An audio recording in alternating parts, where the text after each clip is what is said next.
Hey everybody, I have some more Bridezilla stories for you. Horror story. Guests provide the whole wedding. This was a wedding I got hired to help with. It started off where I had to make these invites. The budget for wedding invites was about $12 for 80 people. The bride made me make these hideous wedding invites. I wasn't proud of the quality, but it's what she wanted. When I asked what she wanted the cards to say, she made me write that instead of providing food, each guest had to bring a dish and bring their own alcohol. She believed that the bride and groom should not be expected to provide food to others. The cards also had to say, electricity will be provided.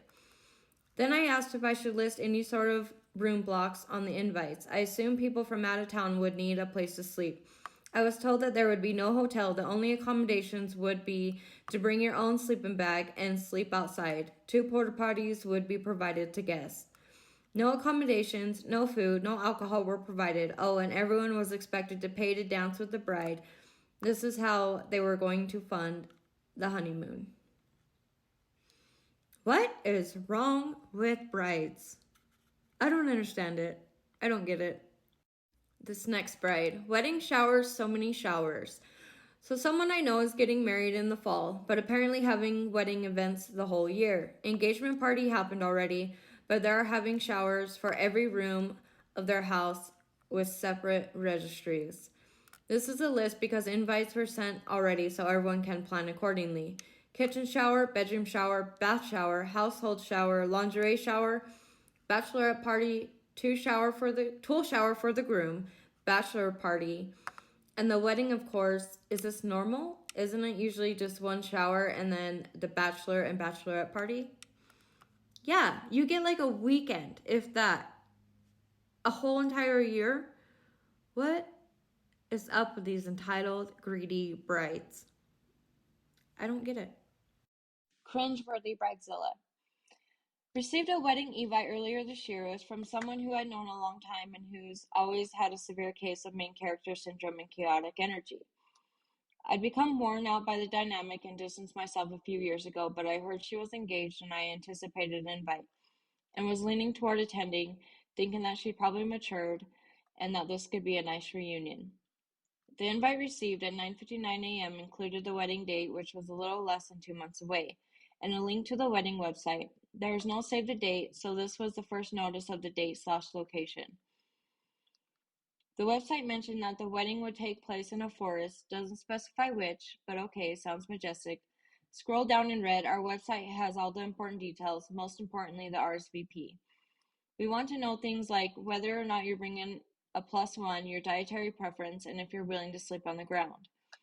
I like camping, but a contextless question about sleeping on the ground is a little ominous. Is it ground inside a building, or is it bring your own tent, or are we all to sleep naked together on a bed of moss on the forest floor? No answers. Then I visit the photo page of their wedding website. It's a blend of stock images, nice photos of them as a couple, but then a weird number of shirtless photos of the fiance. One in which he's laying on a couch with nothing on but underwear and a pair of antlers. Snug trunk so everything was on display, or at least an outline of everything. I'm no prude, but I wasn't wanting to see the couple's bedroom photos when I opened their wedding invite.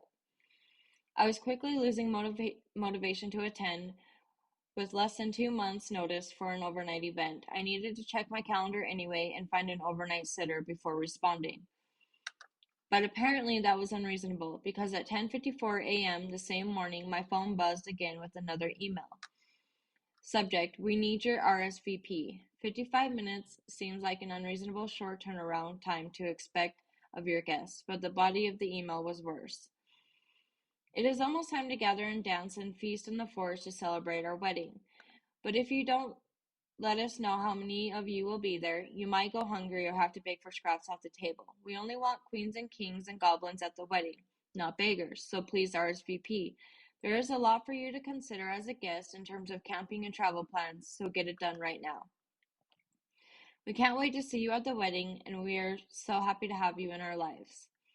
That did it for me. I would hate to just be another beggar stealing scraps from their table for kings and queens because I took longer than an hour to figure out the logistics of fitting a weekend of sleeping on the ground with them into my unimportant little pheasant schedule.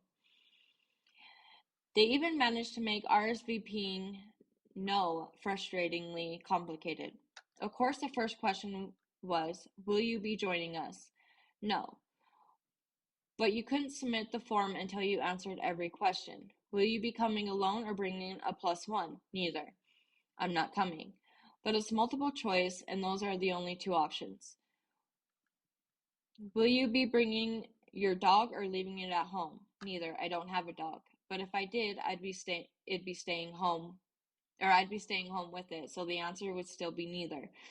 Meat or vegan? Will you be arriving the day of or the day prior? Again, are you okay with sleeping on the ground?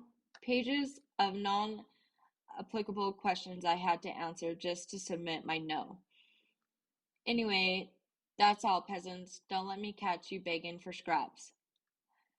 Couple sends Evites 2 months prior to overnight event, has underwear photos on wedding website, and sends passive-aggressive follow-up emails less than an hour after the initial invite, telling people to hurry up and respond or they'll have to beg for scraps on the day. And their RSVP system is a time-consuming nightmare. Wow. That's crazy. I don't get that. Like you have to fill out you have to answer every question or you can't submit your no. Like too much. Too much, brides. Anyways, guys, those are some Bridezilla stories, some cringeworthy Bridezilla stories. I hope you enjoyed. Subscribe for